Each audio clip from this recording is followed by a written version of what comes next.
Kalau kita main rugby sama Soeharto, kita adu badan sama Soeharto. Soeharto tuh kuat, mental, badan kita. Kalau sama yang ini, gak usah adu badan, sliding, jepit kakinya, jatuh. Nah siapa yang berani sliding? Itulah pemimpin Indonesia masa depan. Siapa yang bisa sliding? Siapa yang berani sliding terhadap presiden yang berkuasa saat ini, itulah pemimpin masa depan. Karena pemimpin masa depan itu akan muncul dalam keadaan super krisis. Jadi apa yang dilakukan Soeharto dengan menyerahkan kekuasaan kepada Habibie itu kecelakaan sejarah. Ketemu lagi dengan beta Bung Redi, Walang Bacarita. Apapun ceritanya yang penting bermanfaat. Karena teman-teman Walang Bacarita, kemanfaatan itu penting. Sesuatu yang tidak bermanfaat nggak usah kita sebarkan. Tetapi kalau sesuatu yang bermanfaat, walaupun itu pahit, tetap kita harus menyebarkan karena demi kebaikan bangsa dan negara. Om sehat? Ayahanda ya? Sehat sekali. Luar biasa. Sudah 77 tahun. 77 tahun. Teman-teman Walang Bacarita, hari ini beta bersama Bang Jus Sumadi Praja. Sumadi Praja. Ayahanda kita ini umurnya sudah 77 tahun. Alhamdulillah masih sehat, diberi kesehatan Allah Subhanahu wa taala, Tuhan yang Maha Esa. Dan sampai hari ini pun beliau masih aktif bersilaturahmi dengan teman-teman yang seangkatan beliau, ya Bang ya, sampai di bawah muda. Jadi kalau urusan milenial itu sampai yang tua-tua pun tetap masih. Jadi itu teman-teman. Ayahanda ini dulu jadi wartawan ya. Wartawan harian Indonesia Raya di bawah pimpinan Muhtar Lubis dari tahun 70 sampai 1974. Kemudian 2 tahun dicekal sampai tahun 76. Boleh masuk Kompas dengan berbagai syarat. Tidak boleh mengcover politik, terutama gerakan mahasiswa dan pemuda. Jadi hanya boleh mengcover ibu kota dan polisi. Itu syaratnya untuk baru bisa masuk Kompas. Ya. Ayah masuk ke sini. Masuk Kompas di bawah pimpinan Yaakob Utama. Tetapi setelah 78, Kompas diberedal karena terjadinya pendudukan ITB oleh ABRI di bawah pimpinan Letnan Susilo Bambang Yudhoyono SBY. Nah, Kompas diberedal, tidak boleh terbit dengan 7 surat kabar lainnya. Bikin perjanjian sama Presiden Soeharto. Nah, salah satu perjanjiannya itu akan mentaati ketentuan-ketentuan yang akan diatur oleh pemerintah. Selesai tugas pers. Bagaimana pers diatur? Pers itu harus memberikan warning kalau pemerintah berjalan tidak benar. Kalau sudah diatur, selesai tugasnya. Saya keluar dalam usia 31 tahun pada saat itu, pensiun dini. Dengan harapan Soeharto tidak akan bertahan lama.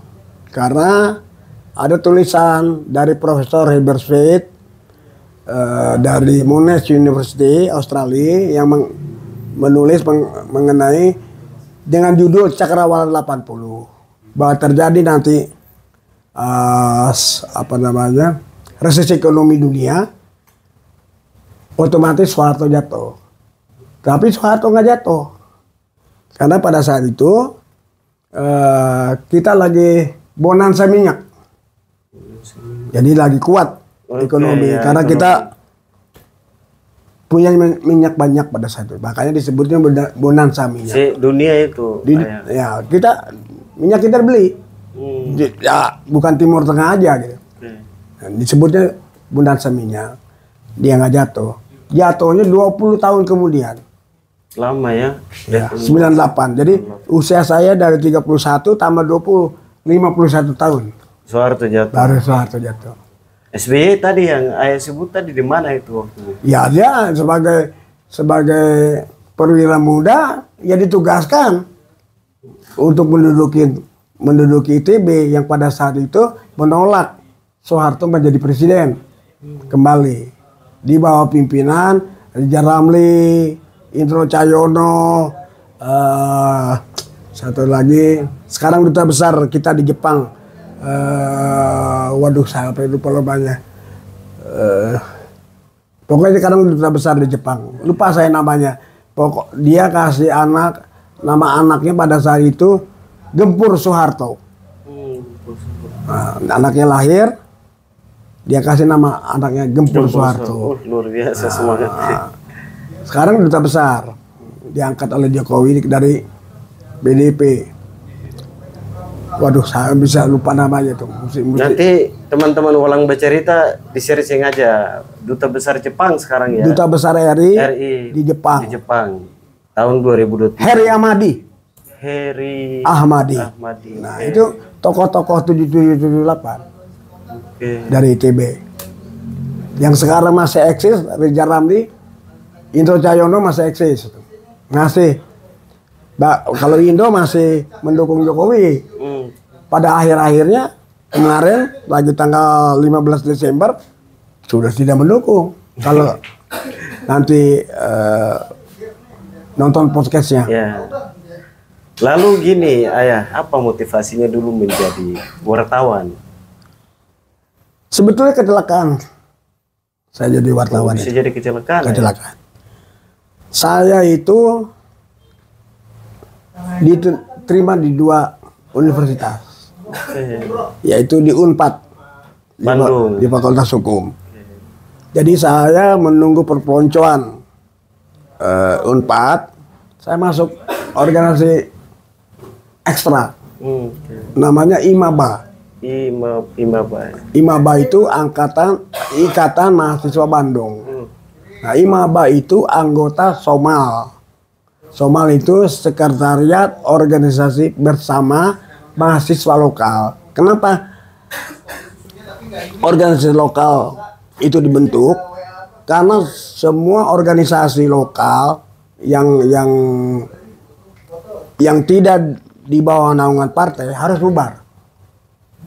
Nah, HMI juga tidak di bawah naungan partai. Jadi atas tekanan GMNI dan CGMI ya, untuk dibubarkan. HMI ada backing Jenderal Yani sama Jenderal Nasution. Nah, Somal nggak ada backing. Bikinlah Sekretariat Bersama Organisasi Lokal. Di situ ada IMABA di Bandung, ada PMB Perhimpunan Mahasiswa Bandung, ada CSB Korpus Studi Sorum Bandungense. Itu organisasi Bung Karno. Bung Karno masuk CSB. Nah, di Jakarta ada satu IMADA. Kebetulan sekretariatnya di rumah saya.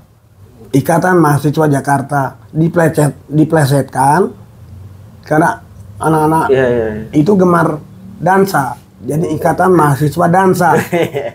Nah, kemudian ada MMB dari Bogor. Masyarakat Mahasiswa Bogor. Ada GMS, Gerakan Mahasiswa Surabaya. Yang kemudian masuk lagi IMAPON, Ikatan Mahasiswa Pontianak. Terus masuk lagi IMAYO, Ikatan Mahasiswa Jogja. Bikinlah SOMA. Nah, itulah cikal bakal terbentuknya Kesatuan Aksi Mahasiswa Indonesia bersama HMI. Baru PMI ikut, GMNI belum. Osep kan terbara 2. Oh iya, oke. Nah, Osep dari ada GMNI Ali Surahman karena Surahmannya PKI.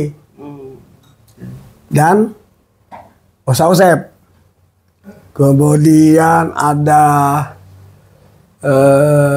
GMKI. Ada PMKRI. Jadi itulah cikal bakalnya tahun 66. Jadi yang saya ceritakan kenapa ini terjadi karena perubahan politik di Indonesia itu dilakukan oleh anak muda. Tidak pernah dilakukan oleh partai. Partai itu penikmat dari perubahan itu. Kenapa dibilang penikmat? Ya dia nggak bikin apa-apa, tidak mendidik rakyat. Yang ada di kepalanya duit. Jadi sekarang Rey diangkat jadi bupati. Ya. Di mana? Seram lah. Seram. Yang mendukung Rey minta uang sama Rey. Pasti. 1 M. Baru mulai ambil rekomendasi aja uang. 1 M misalnya. Oke. Sekarang 5 tahun. Rey berkuasa. Kan mesti uang modal mesti balik dong. Ya. Nah terjadilah korupsi itu. Dan hari ini kejadiannya begitu. Jadi nggak bisa disalahkan Rey sebagai bupati. Karena partainya yang minta duit. Partai itu, hidupnya partai itu bukan dari subsidi pemerintah. Partai itu hidupnya dari udunan, iuran ya. dari anggota partai. Itu partai yang benar. Dan mendidik hak-hak rakyat itu bagaimana. Ini enggak. Rakyat itu dibutuhkan hanya 5 tahun sekali. Ya. Setelah itu nggak dibutuhkan lagi. Silaturahmi aja enggak? Enggak. Nah, jadi perubahan politik itu dilakukan oleh mahasiswa dan pemuda. 1928 itu Budi Tomo. 1928 itu nggak ada sumpah orang tua, sumpah pemuda. Iya. 1945 kami menunggu kemerdekaan dari saudara tua. Itu Soekarno dan Bung Hatta. Diculik oleh anak muda karena kestenglok. Barulah terjadi kemerdekaan.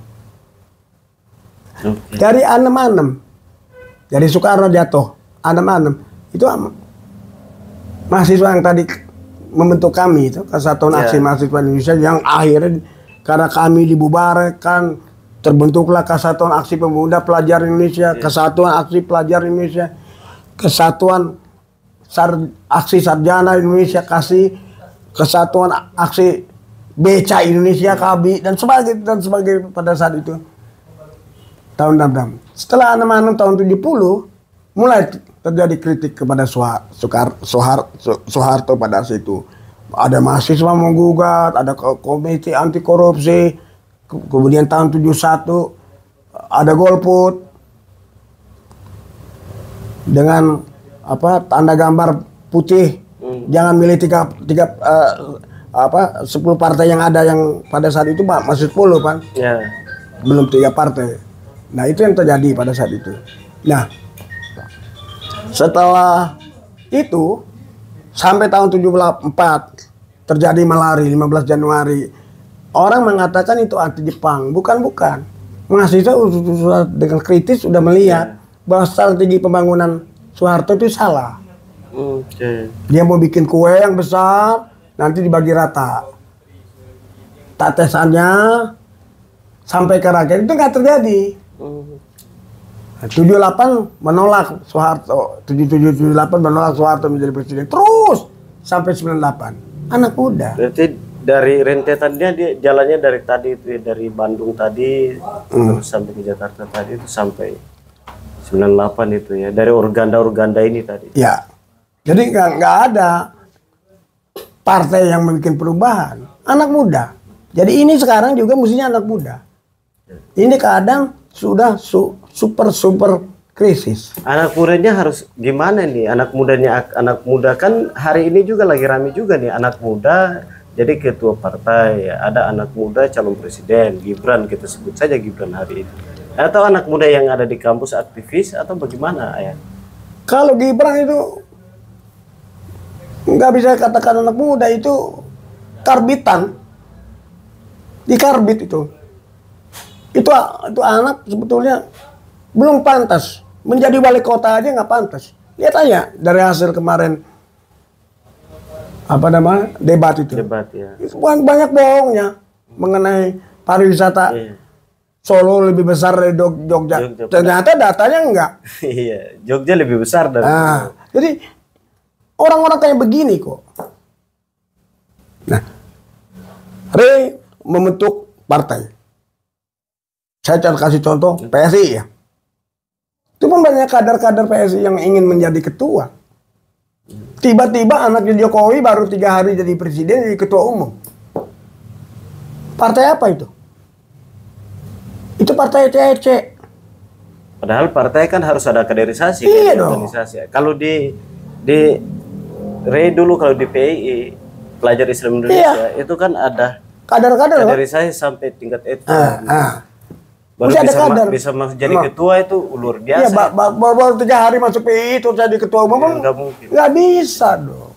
Ada aturan. Ada aturan. Kaderisasinya. Problem dari partai-partai yang ada sekarang, misalnya satu contoh ada PDIP. Itu Partai Demokrasi Indonesia Perjuangan. Masa ketua umum yang nggak pernah diganti? Demokrasi dari mana? Paham nggak dia demokrasi? Kan ada kader yang ngantri. Iya. Betul nggak? Betul. Hah? Iya. Bu Mega itu kan termasuk lama itu. Iya dong. Nggak pernah diganti. Dari tahun 99. Nah sekarang Partai Demokrat. Ketua umumnya SBY. Setelah akan menjadi presiden, kan seharusnya kader dari bawah tuh, anaknya disuruh berhenti dari mayor angkatan darat. Yang kadernya bagus-bagus di tentara kan. Pan dia punya bakat bisa jadi jenderal. Kasihan tuh anak. Jadi korban bapaknya. Apakah SBY paham demokrasi? Gak paham. Dia tentara. Tentara itu cuma instruksi, perintah. Jadi nggak ada demokrasi. Demokrasi kan ada perdebatan. Ada dua arah. Ini cuma satu arah. Terus mau ngomong demokrasi dengan bikin Partai Demokrat. Demokratnya dari mana? Bagaimana Ayah melihat demokrasi kita hari ini di Indonesia ini? Soal demokrasi kita ini yang ya kalau kita baca di media kan sudah nggak ada arah ini. Orang bilang ini kok kayak Orde Baru gitu. Rakyat yang bilang ya. Begini ya Re. Bangsa ini nggak ada tradisinya demokrasi. Dididik Belanda kan enggak. Selama 360 tahun nggak pernah kita dididik Belanda. Tidak pernah dididik oleh Jepang. Nah, siapa kaum terpelajar yang bisa disekolahkan? Itu anak-anak bupati, anak-anak presiden. Apakah mereka diajarkan mengenai demokrasi? Feudalistik. Jadi gak ada tradisi demokrasi. Kita mesti belajar demokrasi. Nah, Soekarno menciptakan demokrasi terpimpin. Di mana ada demokrasi dipimpin? Demokrasi is demokrasi. Rakyat. Demos. Rakyat yang berkuasa itu rakyat. Ini enggak. Nah, saya kasih contoh paling dekat sama saya. Ayah saya itu anak bupati. Kagum sama Sultan Syahrir. Sehingga dia dididik oleh Sultan Syahrir. Apa itu demokrasi, apa itu sosialisme kerakyatan, bagaimana memperjuangkan nasib rakyat. Tapi dasarnya feudalistik. Beranikah dia berdebat sama orang tuanya? Nggak berani. Termasuk kita. Satu contoh. Anak ayah tuh ada 6. Satu ibu, satu bapak. Tapi punya anak angkat 4. Dari pihak ibu gitu. 10. Duduk di meja untuk makan bersama.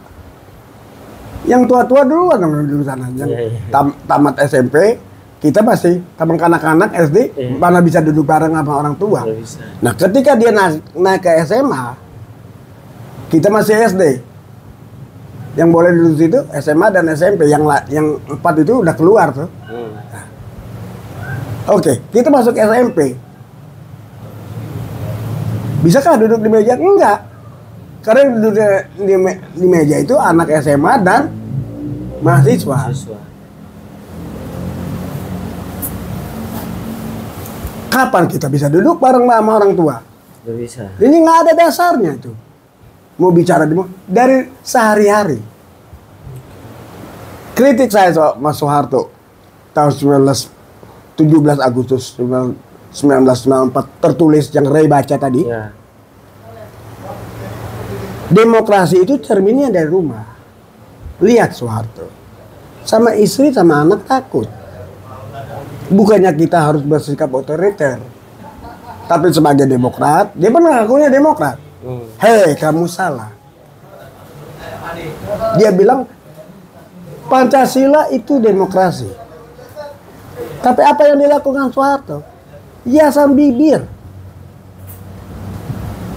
Bukan kepentingan rakyat, kepentingan pribadi. Ini yang terjadi. Ya. Ngomong demokrasi apa?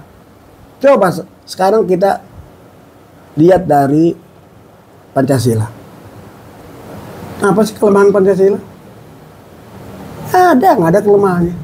Apakah ketuhanan Maha Esa dijalankan? Iya, iya. Apakah keadilan dijalankan? Apakah perikemanusiaan dijalankan? Kalau perikemanusiaan dijalankan, nggak ada Petrus. Ya. Penembak misterius, nggak ada. Katanya Pancasila.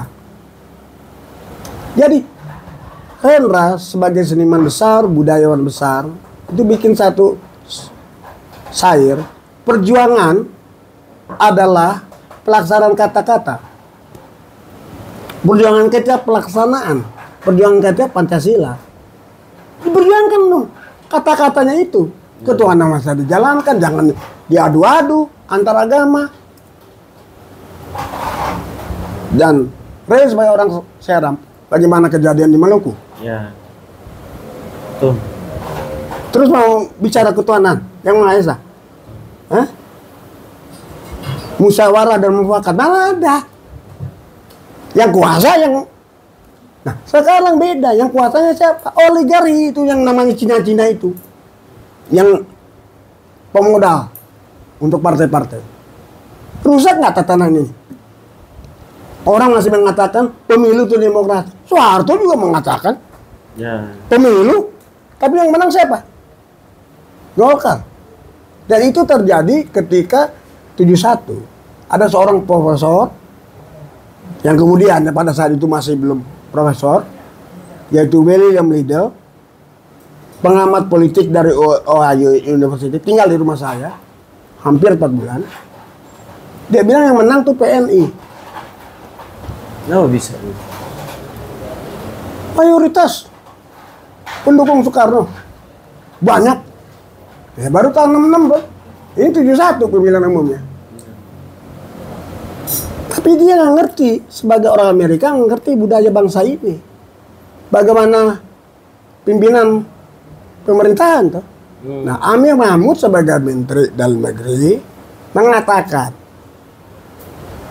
kita akan main bulldozer. Siapa tuh kita itu? Golkar. Oke? Nah, datanglah second ward dari Monash University. Dia lain. Yang menang Permusi. Beda lagi. Karena mayoritas umat Islam. Oke. Plus sarungan. Gue bilang nggak bisa Kedward. Amir Mahmud udah bilang kita main bulldozer. Apa yang terjadi pada saat itu? Golkar menang 67%. Mana pengamatan Liddell? Ketika pembicaraan itu terjadi, aku masih jadi wartawan 1 tahun. Belum sepintar ini, Ray. Ya. Dengan pengalaman-pengalaman ini pun soal pengalaman. Ya. Baru 1 tahun jadi wartawan. Bikin dong penelitian secara akademis. Itu tugas kalian sebagai akademisi. Ya. Tugas gua hanya melihat dari budaya. Nah, Kenwar datang menemui aku. Benar kamu, tapi sayang nggak ada penelitian secara akademis. Siapa Kenwar ini? Kemudian jadi kepala intelligence Australia. Kemana Profesor Dr. William Liddell, seorang pengamat politik Indonesia? Nggak muncul. Pulang dia ke Amerika, ketemu lagi di rumah Profesor Sarbini Swaminatha. Profesor Sarbini bilang, kenalkan Yus, ini profesor dari Ohio, ahli politik, mengamati politik dengan Indonesia. Dia bilang, jangan dengar Prof, ini profesor yang paling bodoh yang saya kenal. Dia tanya, siapa kamu? Prof, tidak tinggal di rumah saya 4 bulan, Prof. Di Jalan Grisik 41. Saya putranya Mr. Namun. Apa jawabannya? Ayah bagaimana? Sudah meninggal, Prof. Ibu bagaimana? Masih oke. Jadi ketika Muhtar Lubis meninggal dunia, 40 hari tim, saya turun dari mobil, Salim Said, Profesor Salim Said teriak, Yus, kenal ini guru besar gua dari Ohio. Aku balik, profesor paling bodoh. Apa jawabannya dia ke si Salim? Saya bikin blender sama dia Sumadi Praja. Jadi jangan pernah percaya sama pengamat asing. Pengamat asing itu mengamatinya dari luar. Dia nggak ngerti budaya bangsa ini. Yang ngerti budaya bangsa ini, Oke, luar biasa. Jadi kalau hanya orang rumah yang tahu isi rumahnya, ya? Iya dong. Makanya orang-orang asing itu nggak pernah mau ketemu saya. Datang orang duduk di sini berdua sama saya dari Jerman. So tahu tentang militer. Lu ngerti apa soal militer? Lu orang asing. Gua tahu militer. Menarik ini Ayah. Pilpres besok ini kan ada 3 orang yang bertarung, ada Muhaimin Iskandar dengan Anies, ada Ganjar Pranowo dengan Mahfud MD, ada Prabowo bersama Gibran. Gimana? Bicara demokrasi dan pilpres. Gua nggak percaya sama pemilu selama Jokowi masih ada. Kenapa? Ya mesti diturunin Jokowi ini. Dia merusak demokrasi yang tadi aku sampaikan pada Re. Mesti turun dia. Selama dia masih bercokol, dia akan main curang untuk mempertahankan kekuasaannya melalui Gibran dan Prabowo. Jadi tapi demokrasi gini ya, demokrasi ini jangan pakai threshold. Oke. 20%. Untuk menentukan seorang presiden harus koalisi. PAN koalisi sama Golkar, koalisi Demokrat, Gerindra, baru bisa menentukan presiden. Kalau 0%, Re juga bisa jadi presiden. Dikenal nggak Re? Kenal. Oleh rakyat, baru bisa jadi presiden. Tapi boleh mencalonkan diri karena 0%. Ya. Kalau 20%, apakah ini pemilu rakyat? Pemilu partai ini. Pesta partai. Iya, yang menentukan partai. Tapi rakyat dibutuhkan untuk suaranya. 5 tahun sekali dengan uang 100.000, dengan super mie. Apakah mendidik? Ya ada. Nah, Oke. itulah pemilu. Itu pemilu dari mulai zaman Soeharto. Pemilu yang benar-benar oke, itu pemilu 55. 5 orang, 5 partai pemenangnya. PNI nomor 1, nomor 2 Masyumi, nomor 3 NU, nomor 4 PKI, nomor 5 Serikat Islam. Sehari di bawah belakang. Karena rakyat nggak ngerti nih, yang pakai ini, itu Islam mayoritas. Dari 5 partai besar ini, di bawahnya ada kali 7 partai Islam lagi. Katanya mayoritas. Termasuk P3 di dalam itu. Belum ada P3 pada saat itu. Ada PSI, ada segala macam, ada PRT, ada segala macam pada saat itu. Nah, sekarang dari 5 aja kita ulas ya. Nomor 2 Masyumi. Islam tuh.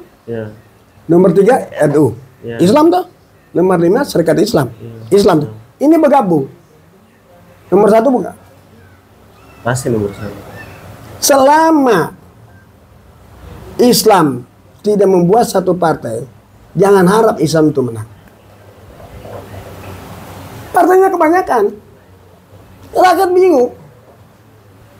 Tapi kan sekarang yang calon-calon juga kan orang agamanya Islam. KTP Bapak, itu agamanya. Nah jawabannya kenapa? Ada jawabannya, Rey. Apa tuh? Itulah Indonesia. Iya. Ini yang terjadi, Rey.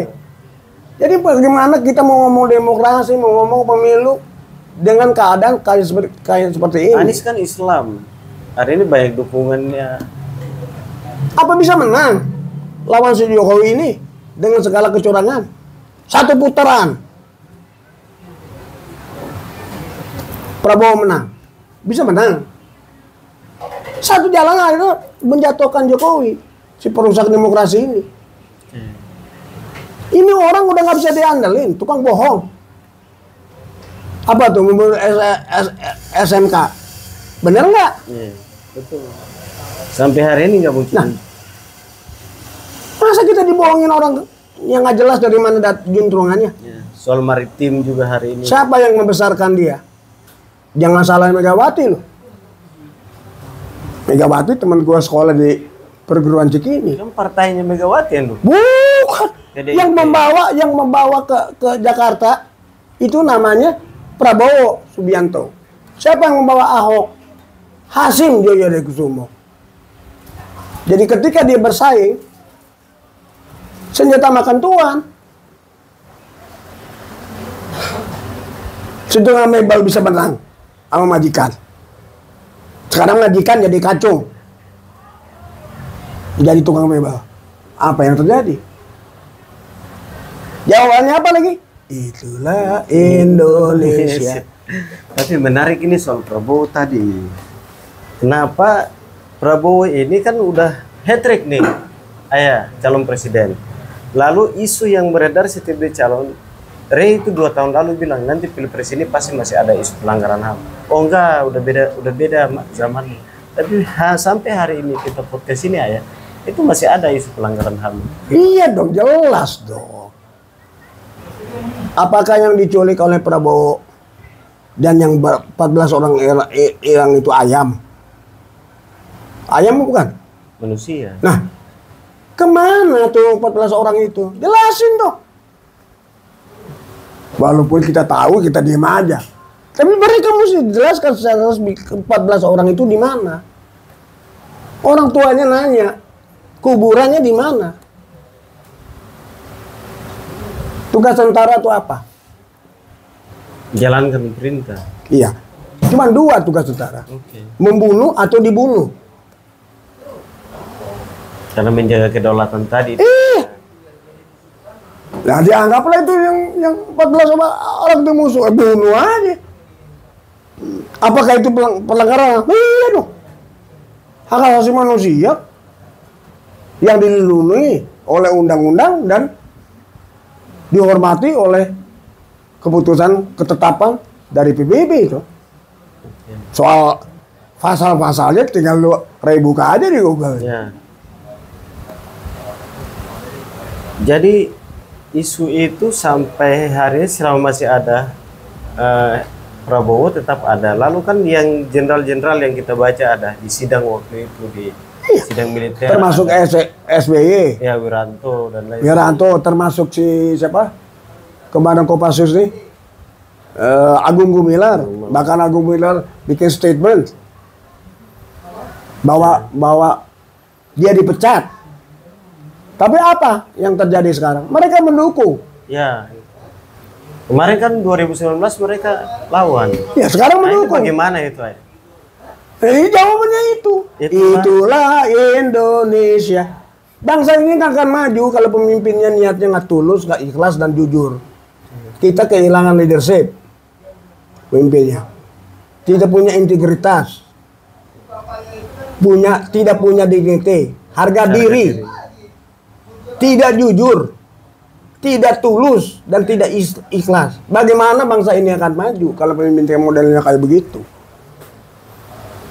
Tapi begini, Ayah, dari dulu berita atau statement-statement abang-abang 98 kan selalu menuntutnya itu, tapi kita nggak tahu siapa yang semua dituduhkan ke Prabowo. Tapi Prabowo hari ini masih dikasih karpet merah dan belum clear. Kira-kira ada nggak sih dan siapa sih yang apa namanya yang bunuh itu loh?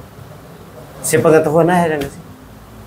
Selama ini kan orang nggak tahu, tanya Prabowo aja. Tapi kan Ya kita nggak bakal bisa, nggak clear. kita tidak akan bisa menjelaskan secara otentik bahwa ini Prabowo. Kenapa Prabowo itu dipecat? Dipecat loh. Oh, bisa ada penyebabnya. Pelanggaran HAM.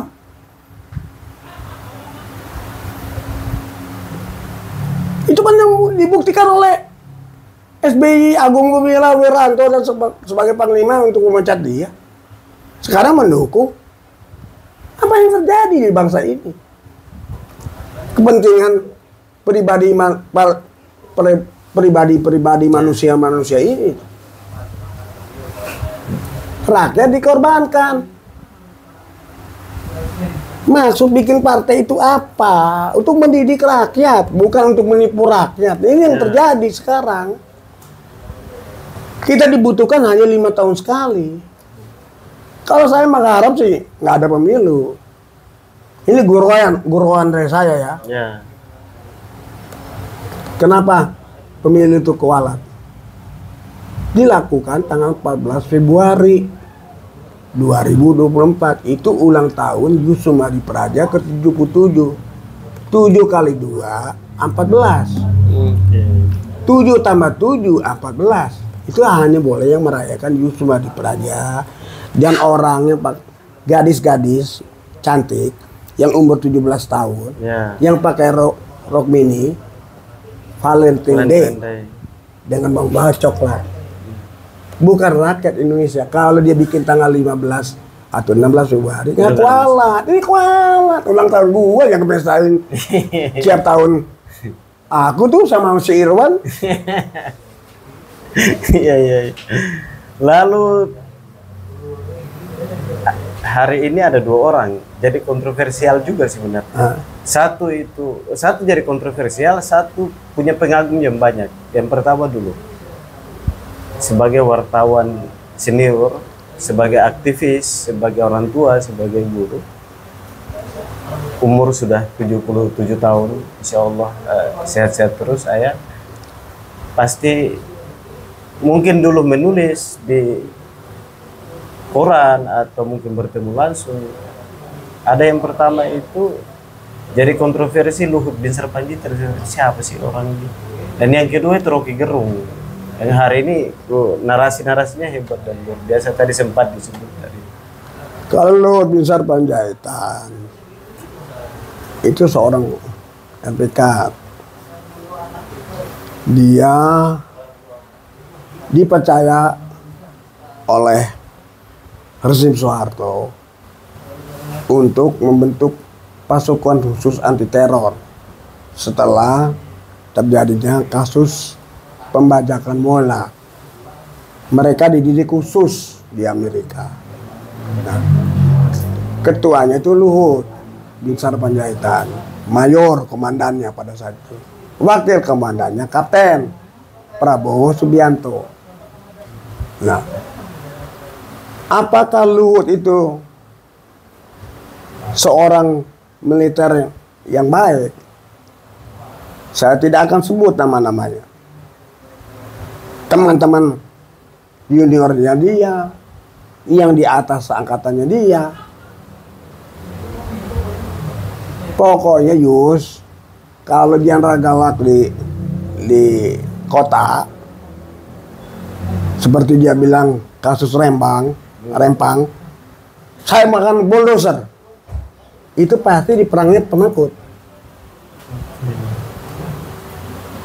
Nggak usah saya ceritakan penakutnya bagaimana. Itu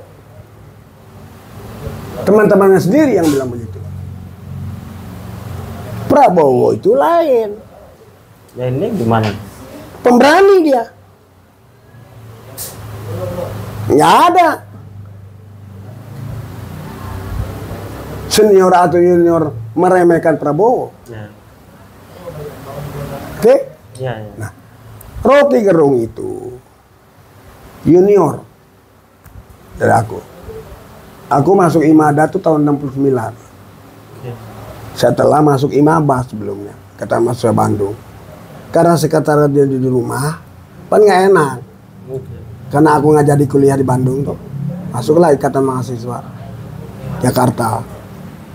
WK wajib kenal, karena sama-sama Somlal. Oke. Rocky Gerung baru masuk 74. Apakah saya ketemu? 69 tahun 70 udah jadi wartawan. Ya bakal ketemu sama Rocky Gerung. Tapi aku tahu siapa Rocky Gerung ini. Didikan Dr. Sahrir. Siapa Dr. Sahrir ini? Ciil namanya. Punya istri. Namanya Kartini Panjaitan. Kartini Panjaitan punya kakak. Luhut Binsar Panjaitan. Jadi circle-nya di situ-situ aja. Nah, siapa Rocky Gerung ini? Yang membuat sekolah yang dibikin oleh Sahrir. Sahrir ini Sultan Sahrir atau bukan? Ciil itu. Sahrir itu dokter.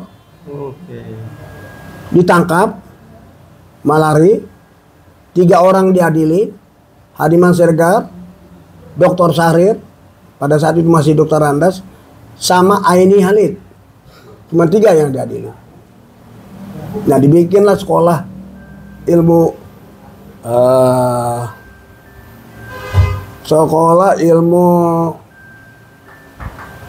itu saya guruin sih, sekolah ilmu sosial.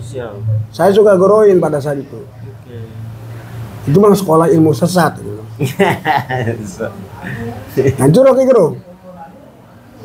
Rocky Gerung lah bikin perhimpunan Indonesia Baru. Disitulah cikal bakal Partai Indonesia Baru yang dibikin oleh Dr. Sahrir. Yang menurut Haji Rosyan Anwar, menurut Fikri Jufri, ini cikal bakalnya Partai Sosialis Indonesia. Saya nggak lihat itu, karena saya tahu orang-orang ini tuh. Oke. Rocky Gerung itu punya mentor lagi. Dan jago-jago. Pemikir semua. Satu namanya Rahman Toleng. Almarhum. Dr. Sahrir itu juga ada almarhum. Yang masih hidup, itu namanya Dr. Marsilam Simajuntak SH. Itulah gurunya Rocky Gerung. Apakah Rocky Gerung sama Marsilam ini cocok melihat Jokowi? Enggak. Kalau saya jelaskan kenapa enggak, udah private. Ya. Yang nggak boleh disiarkan. Ini di antara kita aja. Jadi gerakan-gerakan politik di Indonesia hari ini sampai hari ini tetap masih di circle di situ.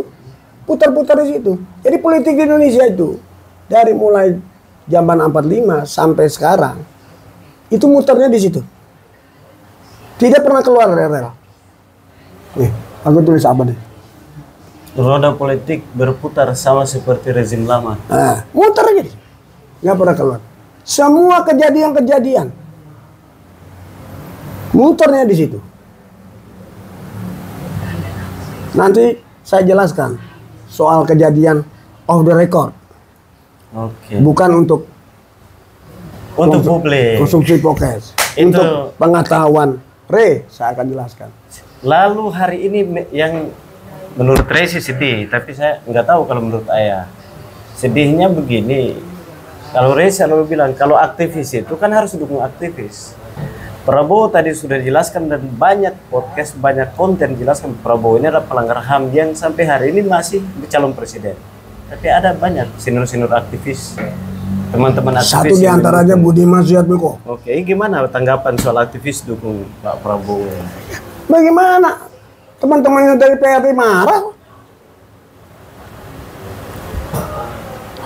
Resa. Tuh. Siapa lagi tuh yang udah di kursi roda? Marah. Siapa lagi yang dari Partai Demokrat tuh? Juga diculik. Siapa tuh namanya tuh? Pendukungnya juga. Bareng sama Budiman Sujatmiko, PRD juga. Ya. Hari Rusmurti, PRD. Bagaimana ini aktivis yang ini kan nanti jadi gini, ayah. Kenapa Ray nanya ini? Ini jangan sampai jadi pelajaran politik di gerakan politik aktivis itu jadi nggak bagus begitu. Ini bagaimana ya dengan kondisi begitu? Sekarang Ray, ketika Ray menentukan Ray menjadi aktivis, aktivisnya untuk kepentingan Ray atau kepentingan masyarakat secara umum? Oke. Kalau dia kepentingan untuk masyarakat umum, tidak kepentingan partai, dia nggak akan masuk ke partai-partai yang melanggar HAM, yang teman-temannya sendiri dibunuh. Teman-temannya siapa itu? Temannya Budiman Sujatmiko. Jadi soal niatan kita di awal ya. Iya dong, mau jadi aktivis apa? Menjadi wartawan buat apa? Untuk cari uang. Oke. Uang itu butuh, Ray, ya. Kita butuh uang, Ray. Yang tidak butuh uang tuh cuma ayam. Hidup di tong sampah, nguar sampah, dia hidup. Kita butuh uang sebagai alat, bukan sebagai tujuan. Kalau tujuan, gua rumahnya nggak di sini. Rumah gua di Pondok Indah. Saya dari Menteng pindah ke sini. Nah, iya.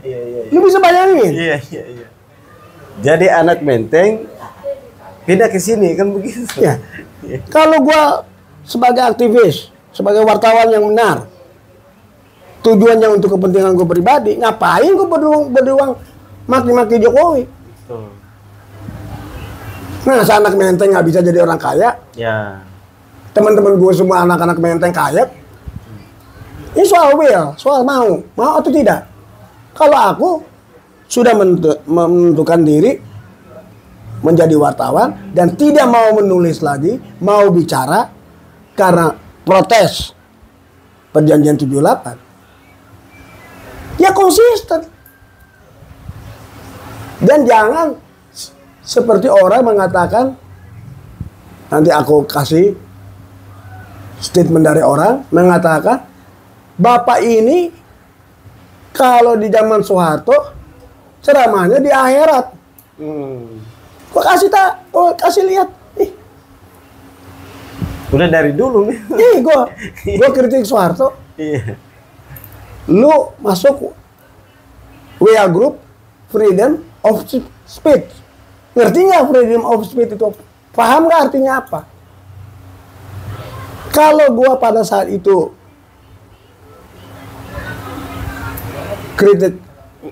kritik Soeharto, gua nggak ada apa-apain.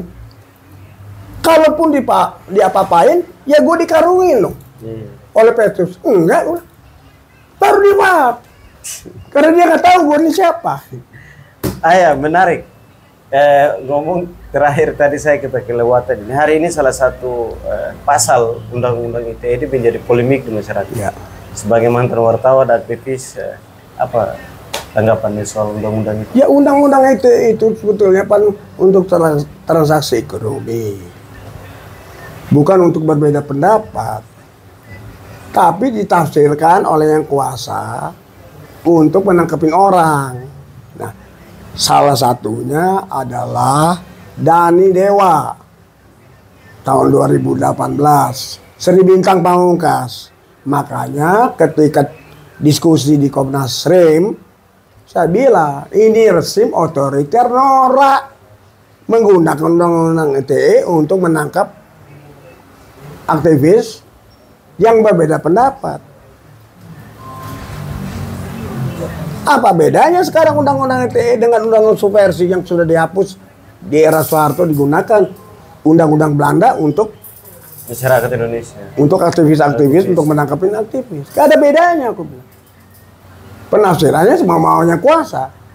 Rusak Indonesia ini oleh seorang presiden kurus ini.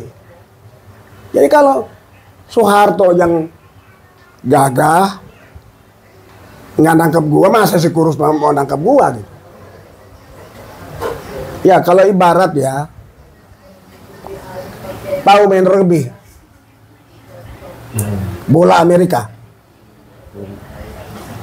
bola direbut, adu badan, mental. Oke, ya. Ya, namanya rugby, bola Amerika. Kalau kita main rugby sama Soeharto, kita adu badan sama Soeharto. Soeharto tuh kuat, mental, badan kita. Kalau main yang ini, gak usah ada badan, sliding, jepit kakinya, jatuh. Iya. Nah, siapa yang berani sliding? Itulah pemimpin Indonesia masa depan. Siapa yang bisa sliding? Siapa yang berani sliding terhadap presiden yang berkuasa saat ini? Itulah pemimpin masa depan. Karena pemimpin masa depan itu akan muncul dalam keadaan super krisis. Jadi apa yang dilakukan Soeharto dengan menyerahkan kekuasaan kepada Habibie itu kecelakaan sejarah.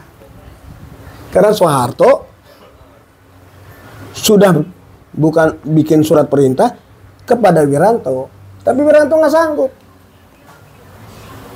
Satu-satu jalannya menyerahkan kepada Habibie. Apakah ada komitmen pada saat itu antara Soeharto dan Habibie?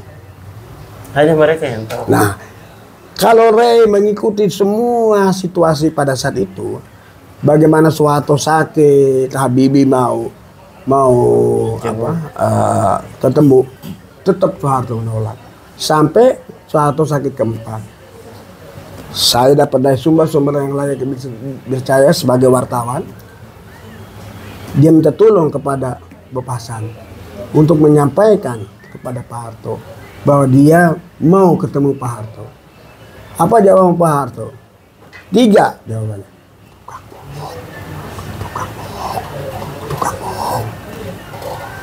Tukang bohong, dia bilang. Karena ada komitmen. Nah, itu yang lainnya off the record. Siap. Terakhir, Ayah. Ayo. Apa pesannya kepada masyarakat Indonesia, mobil khusus buat anak muda? Anak muda melihat keadaan kayak begini, busuk nih keadaan. Yang tadi saya bilang kan, Ibu Pertiwi sedang hamil tua, disetubuhi terus sampai lecet. Jangan diem. Nggak ada perubahan politik dari buruh, dari petani, dari rakyat. Rakyat itu menunggu anak-anak muda. Siapa anak-anak muda ini? Kaum intelektual yang punya kesempatan, punya pendidikan. Jangan takut dipecat. Jangan takut ditangkap. Kita bisa lihat bagaimana ketua BEM dari UGM diteror. Bagaimana ketua BEM UI dibilang melakukan pelecehan. Itu biasa gitu. Jangan takut, lawan terus rezim gila ini. Ini rezim udah, saya menggunakan bahasa Belanda ya, hopeless. Bahasa Inggris hopeless. Tidak ada harapan. Jadi satu-satunya presidennya mesti dijatuhin. Kalau nggak mau pakai istilah dijatuhkan, istilah kerennya dimaksulkan. Lalu kita kembali lagi, Ayah. Tadi itu kecelakaan, motivasi jadi apa, semangat harus jadi wartawan. Lalu dia bilang apa sih, kenapa dia kecelakaan itu? Jadi ketika saya kuliah di Fakultas Hukum, karena saya keterima di UI juga, saya kembali lagi ke UI. Kenapa? Saya nakal. SMP aja 5 sekolah. Jadi orang tua rumah di Menteng. Berarti dulu ayo anak Menteng dong. Anak Menteng. Ya. Anak Menteng. Ayah pernah jadi dirut pertama PLD. Pernah jadi pegawai tinggi Departemen Dalam Negeri. Ketika Kahar Musakar harus diturunkan dari gunung, dia dapat perintah dari Perdana Menteri Nasir untuk menurunkan Kahar Musakar bersama Ibu Salawati Daud. Siapa Ibu Salawati Daud ini? Orang Makassar, orang Bugis, yang kemudian ditangkap karena dia gerwani. Padahal jasanya banyak pada saat itu. Diperintahkan oleh Nasir. Nasir itu siapa? Ketua Masyumi. Jadi nggak ada, karena DPKI ditugaskan dia sebagai pejabat Buka Google aja, itu Ya, ada di ya. Google. Ya. Itu ayah. Kemudian ayah itu pernah menjadi Menteri Dalam Negeri negara Pasundan.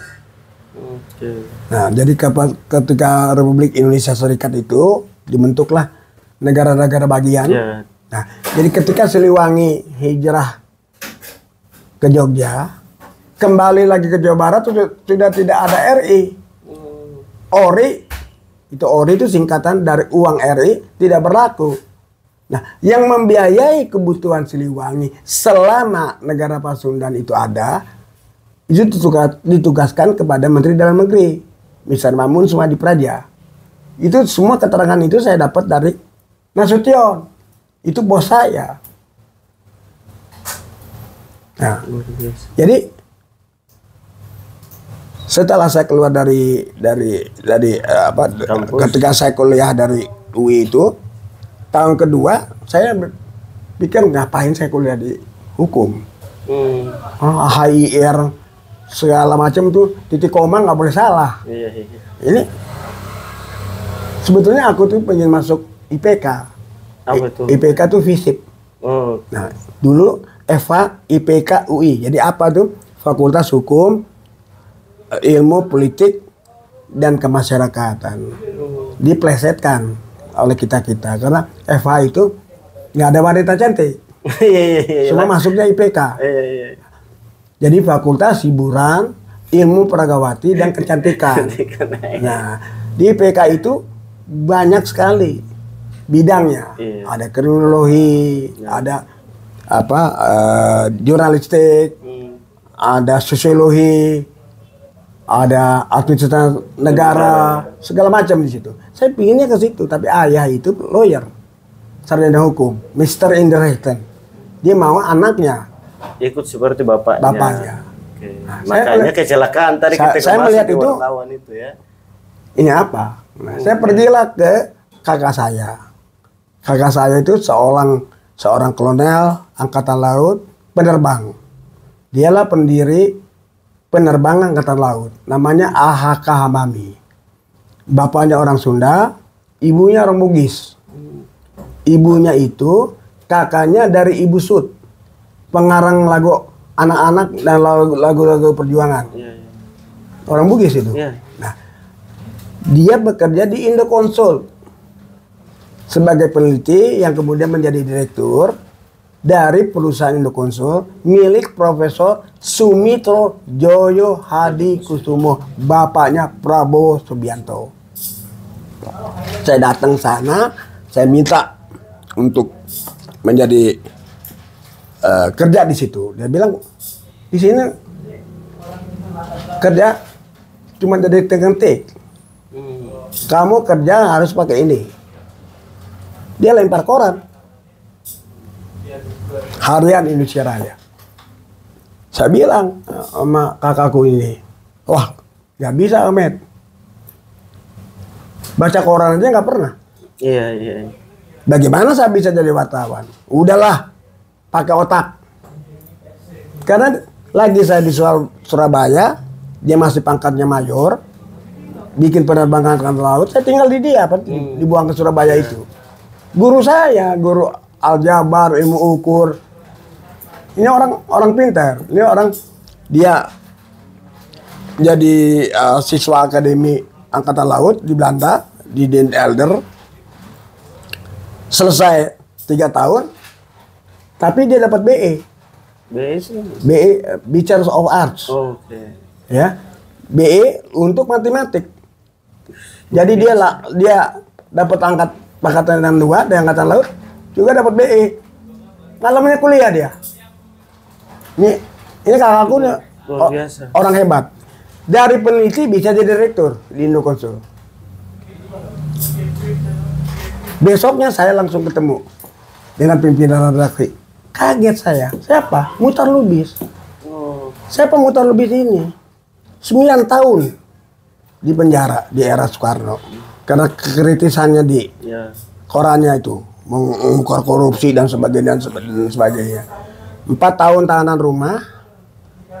Kemudian 5 tahun tahanan dari penjara ke penjara bersama Sultan Syahrir, sama Muhammad Nasir, Mr. Rum, Burhanuddin Harahap, Subado Sassasutomo, Sultan Hamid, H.Y.C. Prinsen, orang Belanda yang menyeberang ke Republik Indonesia, dan beberapa tokoh dari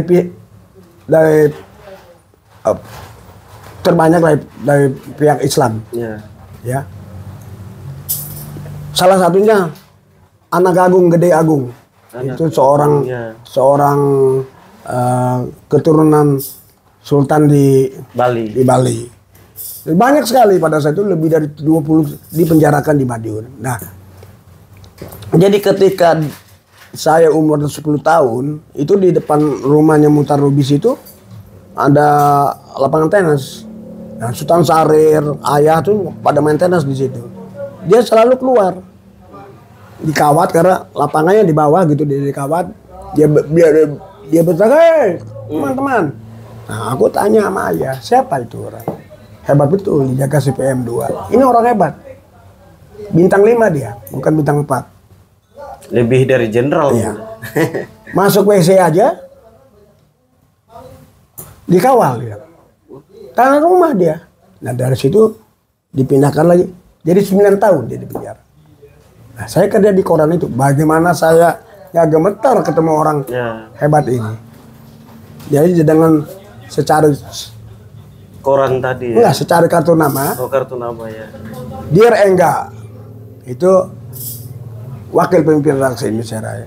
To introduce putranya Mamun Esa yang berminat menjadi wartawan, supaya ikut dengan wartawan olahraga dengan secara kartu nama. Ngetik aja nggak bisa. Gimana tuh? Sampai ada yang namanya karikaturis Indonesia Raya namanya Sam Soeharto. Dia 3 tahun setengah juga di penjara di era Soekarno karena karikatur. Dia bilang minta uang dulu sama ibu, sama ayah, kursus mengetik dulu. Baru kembali lagi ke sini. Ya, aku digituin. Dikasih tugas baru lagi. Ya, jadi aku pulang, aku buka gudang ayah, itu ada kali 50 mesin tik di situ. 50, kalau sekarang tuh 5 juta ada. Nah, itu ayah punya di gudang rumah. Aku ambil di situ, aku latihan mengetik. Aku hafalin huruf A di mana, huruf B di mana, sampai jam 3 pagi. Ibu nanya sama ayah, ini anak mau ngapain katanya? Kok mesin tik diapalin gitu? Karena dia nggak tahu. Jadi nggak ada urusan sama ayah. Kalau aku pergi ke ayah, Muhtar Lubis kenalan sama ayah. Putra Mamun SH tuh. Nanti enggak, kakak aku itu. Nah, disitulah aku belajar bagaimana cara berita dan sebagainya, sehingga ketika tahun 29 Desember 73 aku dapat penghargaan. Itulah ya fotonya sama istrinya Muhtar Lubis. Dia bilang reporting terbaik, jujur selama bekerja. Cuman dapat itu. Nah, itu tanggal 29 Desember 93. 21 Januari 1974 Indonesia Raya diberedar. Tidak boleh terbit lagi. Dan sudah berulang-ulang kali dari zaman Orde Lama sampai Orde Baru. Itu Indonesia Raya terbit Orde Baru itu tahun 68. Tahun 69 sudah membongkar korupsinya Pak Ibnu Stowo di Rut Pertamina 10,6 miliar US. Di rupiah kan udah. Nah, jadi ketika malari itu terjadi, yang diperiksa itu bukan soal terjadinya kebakaran di Jakarta. Dari mana dapat data-data korupsinya Ibnu Stowo 10,6 miliar US itu? Bukannya pemerintah terima kasih. Kenapa? Itu cokongnya Pak Harto bersama Kabulok Tito Sudiro ketika Soeharto mesti memberantas PKI itu. Dua-duanya dihajar sama Indonesia Raya. Semua jenderal-jenderal yang korupsi itu dihajar sama Indonesia Raya. Jadi digeledah tahun 74 dan tidak boleh terbit lagi dengan 14 surat kabar yang lain.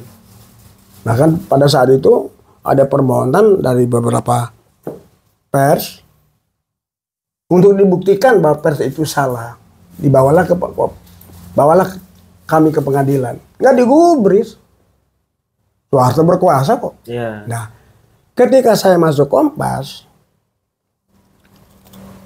saya dibilang tidak boleh memberitakan apapun, hanya boleh memberitakan kota, karena Anda terlibat dalam gerakan mahasiswa dan sebagainya. Ini laporan dari Bakin. Saya nggak pernah diperiksa Bakin, karena yang ditangkap Pak Engga itu, pakai pemimpin redaksi Kompas. Itu 18 bulan ditangkap. Muhtar Lubis juga 2 bulan tahun 74. Cuman Muhtar Lubis segera dibebaskan karena IPI, Institut Internasional, menekan Soeharto. Kalau dia nggak dibubarin, kita akan bongkar lagi kehancuran Indonesia di dunia luar. Makanya dibebasin. Nah, 78 beda lagi. Disuruh bikin perjanjian sama presiden. Nah, saya keluar tuh 13 Februari 78. Jadi usia 31 tahun saya keluar. Oh, dari Kompas. Dari Kompas. Karena akan mentaati ketentuan yang akan diatur oleh pemerintah. Selesai. Cuma satu orang dari seluruh wartawan yang keluar. Dan itu ditulis oleh Muhtar Lubis di majalah Prisma. Nanti saya kasih ke Ray semua. Oke, Om, ini luar biasa. Saya panggilnya tadi Ayah Hada, sekarang Om. Jadi karena semangat ini luar biasa. Sampai hari ini udah 70 tahun lebih, tapi semangatnya masih muda, luar biasa. Lalu tadi kan alasan atau motivasi jadi wartawan dan akhirnya terakhir yang tadi sampai bisa dikeluarin dari. Tapi cerita tadi kan di gerakan aktivis dan lain sebagainya. Kalau Ray baca sejarah gerakan dalam catatan buku-buku maupun koran-koran, beda zaman dulu di waktu ayah masih kuliah sama hari ini gitu. Apa sih motivasi apa kira-kira yang saya harus jadi seorang penggerak dulu sampai ayah bangun masuk sama teman-teman zamannya untuk eksponen 66 ya atau dulu itu? Nggak ada bedanya. Bahkan suasana sekarang ini di bawah pimpinan Jokowi ini jauh lebih buruk dibandingkan zaman Soekarno maupun zaman Soeharto. Buruk sekali sekarang. Kenapa dibilang buruk? Yang presiden ijazahnya palsu. Kok bisa jadi yang presiden? Yang lagi di sidang ini sekarang. Ya bukan di sidang.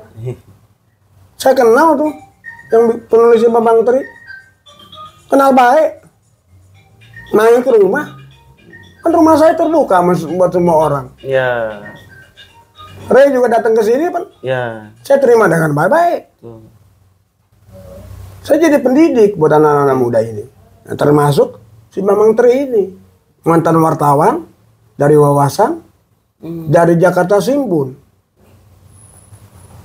Jadi setiap anak muda yang datang ke saya, hidup di Indonesia itu cuma 3 syaratnya, yaitu nyali, keberanian.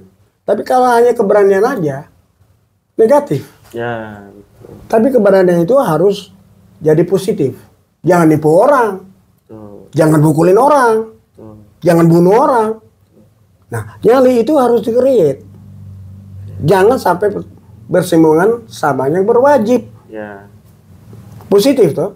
Ya. Yang ketiga, improvisasi. Jangan menunggu petunjuk ayah. Oke. Jangan kayak Harmoko. Kenapa Harmoko? Menurut petunjuk presiden. Selalu dalam keterangannya, menurut petunjuk presiden. Presidennya mati, dia ikut mati. Jadi jangan ngandelin aku, Om. Ya, improvisasi sendiri. Nah, setelah lulus dari 3 ini, jangan pernah berdiri di bawah Tugu Monas. Pegel lihat emasnya. Naik ke atas Tugu Monas. Pandangan luas. Mau lihat apa? Mau lihat Kemayoran, mau lihat Kebayoran, mau lihat Tanah Abang. Kelihatan artinya dalam kehidupan ini kita mesti punya pandangan luas. Dalam arti baca buku, pengetahuan. Sekolah itu hanya pendidikan dasar. Tapi pendidikan selanjutnya kita sendiri yang mendidik. Paham Pak? Nah, kalau kita lihat ke bawah dari Monas, semua benda jadi kecil. Mobil jadi kecil, rumah jadi kecil, manusia jadi kecil, motor jadi kecil. Termasuk presiden pun kecil. Kecil. Jadi dalam kehidupan ini, besar dan kecilnya masalah, kita yang nentuin. Masalah kita kecil, kita gedein jadi. Masalah gede bisa jadi kecil. Nah itu aja syaratnya untuk hidup di Indonesia. Lulus. Dan memang syarat ini kelihatannya mudah. Tapi dalam dilaksanakannya susah. Beberapa anak buah saya yang saya didik, hanya baru 1 orang yang mengakui. Namanya Dr. Roy Sihotang. Jadi ketika dia sampaikan kepada saya mimpin direktur medik di salah satu rumah sakit di Bekasi. Tapi ada tagihan di BPJS sampai 8,5 M. Bagaimana Bang? Abang punya teman nggak di BPJS? Lu kan aktivis 98. Masa tuh nggak ada aktivis? Create, improvisasi, jangan menunggu petunjuk. Dalam 2 minggu dia bilang ada orang aktivis di BPJS. Dalam 1 bulan 8,5 M dibayar. Langsung angkat dari direktur 2 rumah sakit plus orang kedua direksi dan pemilik. Dia orang kedua. Dia bilang semua benar itu. Nyali, create, improvisasi, duduk di atas Tugu Monas. Baru 1 orang yang mengakui. Yang lain nggak pernah ada yang ngakuin itu. Emang sederhana itu. Nyali, create, improvisasi, duduk di atas. Kalau nggak didalemin, nggak paham itu. Nah ini baru Dr. Roy Sihotang, anak tamatan UI, aktivis 98. Oke. Jadi tadi ngomongin soal gerakan, Ayah. Tadi Ri mau tanya, tadi kan sudah partai politik, tapi ada satu partai yang sampai hari ini juga masih menjadi polemik di masyarakat, yaitu Partai Sosialis Indonesia. Soal ideologinya, terus hubungan ideologinya, konon katanya dalam kita baca sejarah itu dia ada hubungannya dengan komunis. Ceritanya gimana sih? Ya sosialisme itu dasar utamanya dari Marxisme. Cuman ada pemisahan dari sosialisme. Sosialisme itu menuju kemakmuran rakyat dengan tidak menggunakan cara kekerasan. Nah, Sultan Syahrir itu humanis. Kalau di India namanya Gandhi. Mahatma Gandhi. Dengan ahimsanya. Jadi ketika terjadi polemik antara Islam dan Hindu pada saat itu, anak buahnya bertindak dong. Tapi dia nggak bertindak. Kenapa? Dia nggak mau dengan kekerasan. Nggak boleh menggunakan kekerasan. Yang anak buahnya nggak sabar ditembak dia. Artinya ini Syahrir juga begitu. Sosialisme kerakyatan. Tidak boleh dengan kekerasan. Beda dengan Tan Malaka. Keras. Sama-sama sosialis. Tapi caranya lain. Jadi ketika 45 Belanda masuk lagi, lawan dengan bambu runcing. Dilawan pakai bambu runcing. Nah lawan tank sama panser. Berapa juta rakyat Indonesia mati? Syahrir tidak. Dengan Sumitro Diodariksumo, dengan Haji Agus Salim, dan dengan seorang keturunan India atau orang Arab, lupa saya namanya, tinggal buka di Google itu. bersama Sudiatmoko diplomasi. Indonesia itu merdeka 17 Agustus tahun 45. Baru diakui di PBB itu tahun 49. Hasil diplomasi Sultan Syahrir. Itu bedanya antara Tan Malaka dengan Sultan Syahrir. Dia nggak mau pakai menggunakan cara kekerasan, humanis dan sosialisme kerakyatan. Perbaiki nasib rakyat. Sama PKI juga begitu kan, sama rata sama rasa. Sama nggak sama sosialisme kerakyatan? Sama. Cuman beda caranya. Ya, caranya yang beda aja. Nah, dia akan ke kasar. Dia caranya sosialis. Syahrir nggak mau. Politik itu kalau perlu pakai otot, kita pakai otot. Syahrir nggak. Pakai akal sehat. Nah, siapa yang sekarang menggunakan akal sehat? Tokohnya yang selalu ada di podcastnya. Rocky Gerung.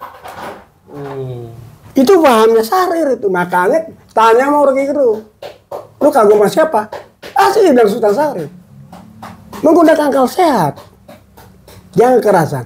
Makanya cocok sama Mas Yumi. Nasir, Muhammad Rum, Burhanuddin Harahap, Singgudi Mejo. Cocok.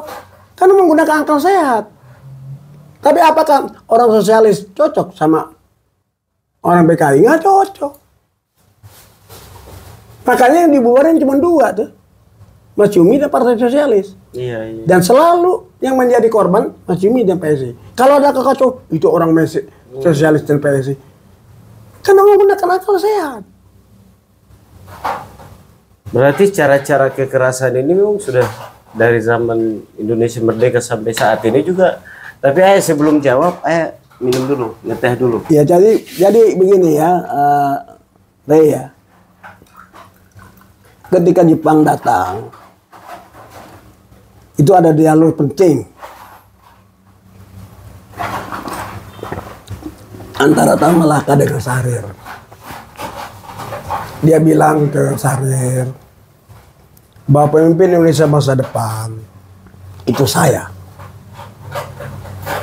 Syahrir bilang, pemimpin masa depan itu harus identik dengan Indonesia. Dengan Jawa. Nah, apa yang terjadi? Siapa yang identik dengan Jawa? Orang Jawa namanya Soekarno. Orang Minang bukan kamu, Tan Malaka. Hatta. Apa Jawa Tan Malaka? Bagaimana orang yang kolaborasi dengan Jepang bisa jadi pemimpin Indonesia? Saya akan buktikan kepada Bung bahwa saya pemimpin Indonesia.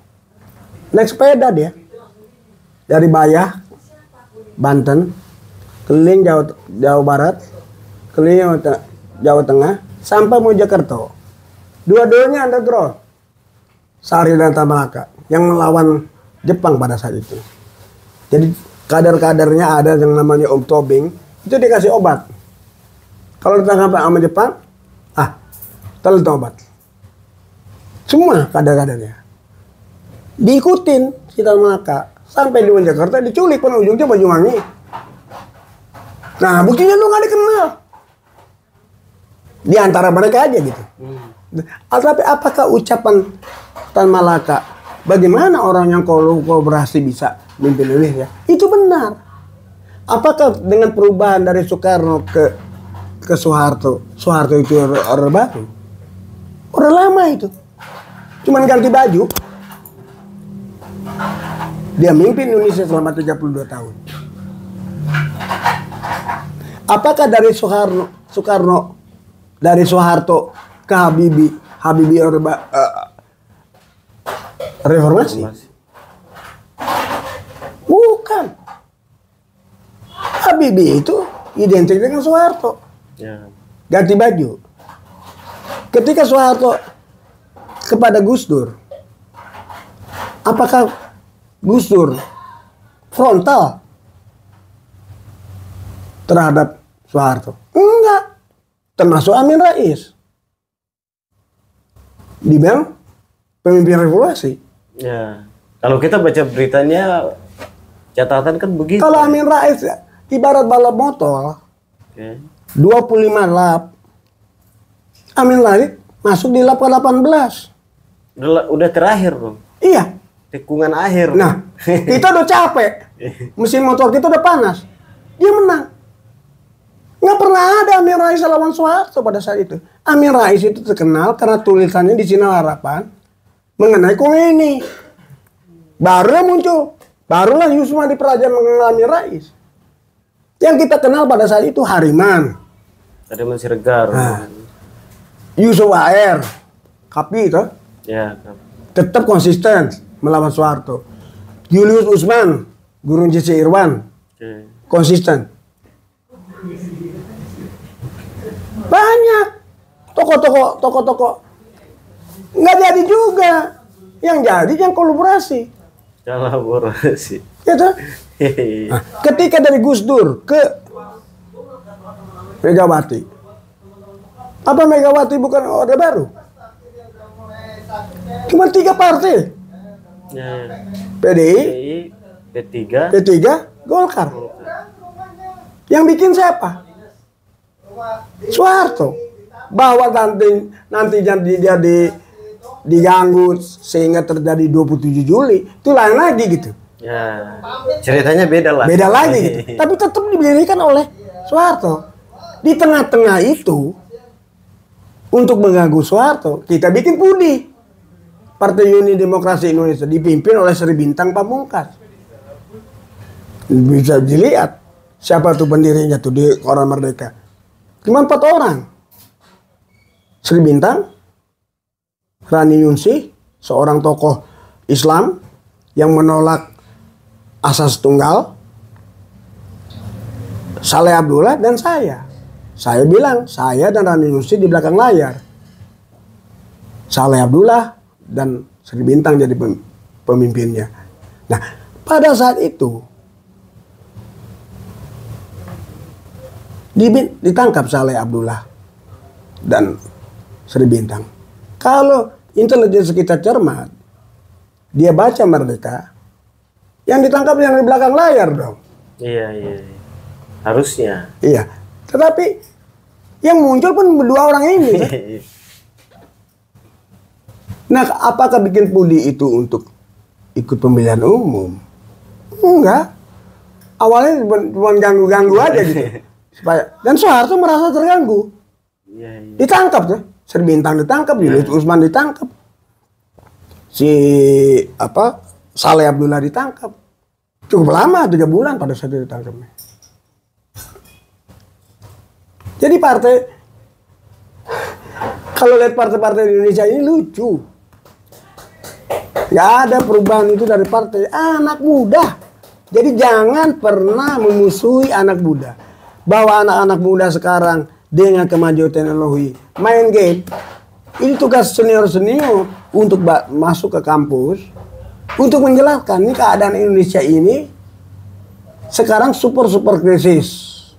Kalau saya boleh menggunakan istilah PKI, Ibu Pertiwi sedang hamil tua, disetubuhi sampai lecet di keadaan Indonesia hari ini.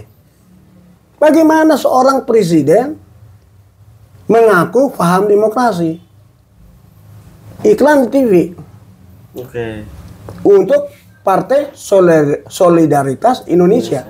Yang ketuanya anaknya yang cuma 3 hari bisa jadi ketua umum. Dan seharusnya kan seorang presiden nggak boleh kayak begitu. Iklan di TV. PSI menang. Jadi presiden Republik Indonesia, presiden untuk seluruh rakyat Indonesia. Bukan satu kelompok. Apakah dia ngerti demokrasi? Dia perusak dari demokrasi. Orang kayak begini kok terkesima orang oleh Jokowi.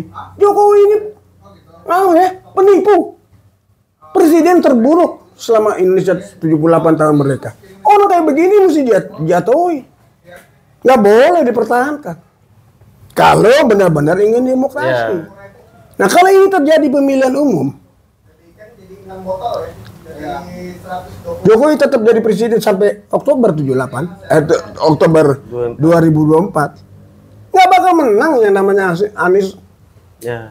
Yang menangnya nomor 2 dengan menggunakan berbagai cara. Lihat aja debat kemarin, anaknya kan tahunya asam sulfat diberikan penjelasan. Saya tidak memberikan penjelasan sampai si ininya moderatornya bilang jauh dari Solo cuma ngomong begitu. Kan Ray nonton. Ya. Dan banyak podcast bagaimana seorang mahasiswa disuruh maju ke depan, nggak boleh pakai mic, panitianya kasih mic, dia ngomong sebentar, mic-nya dia ngomong bisik-bisik. Kenapa? Karena dia nggak paham. Kalau buah itu bagus, anak buahnya juga bagus dong. Nah buahnya udah gak bagus, punya anak. Si Gibrannya pasti gak bagus. Pembohong kok. Siapa yang berani bilang dia pembohong? Wakil wali kota yang kemudian menggantikan Jokowi itu. Si FX siapa tuh namanya? FX, Budi FX. Nah itu dari PDIP. Itu dia bohong. Data-datanya nggak ada tuh tentang pariwisata. Solo lebih baik dari Jogja. Oke, Ayah, luar biasa. Kita yang jadi memang ini salah satunya saya datang ke sini karena sebagai anak muda memang harus kita punya tanggung jawab untuk belajar soal cerita-cerita. Karena hari ini kita juga sudah ketemu dengan orang tua seumuran ayah ini udah nggak ada, udah jarang. Tapi kita masyarakat masih belum punya tukang sliding ini masalah. Iya, tunggu aja tukang sliding. Siapa yang berani sliding itu pemimpin Indonesia. Baik. Oke. Siap, terima kasih Ayah. Sampai ketemu. Sehat-sehat terus. Yuk. Teman-teman, terima kasih bersama ayah kita. Mohon doanya semoga kita semua ayah sehat dan kita semua sehat. Apa yang disampaikan ini, kalau saya pakai istilah sekarang ini, isi semua. Semua bermanfaat. Kalau bermanfaat, disebarkan sebanyak-banyaknya. Karena kemanfaatan itu penting, walaupun pahit disebarkan kepada orang-orang yang menerima itu, tetap untuk kebaikan harus disampaikan ke mereka. Sekian, sampai ketemu di konten-konten selanjutnya.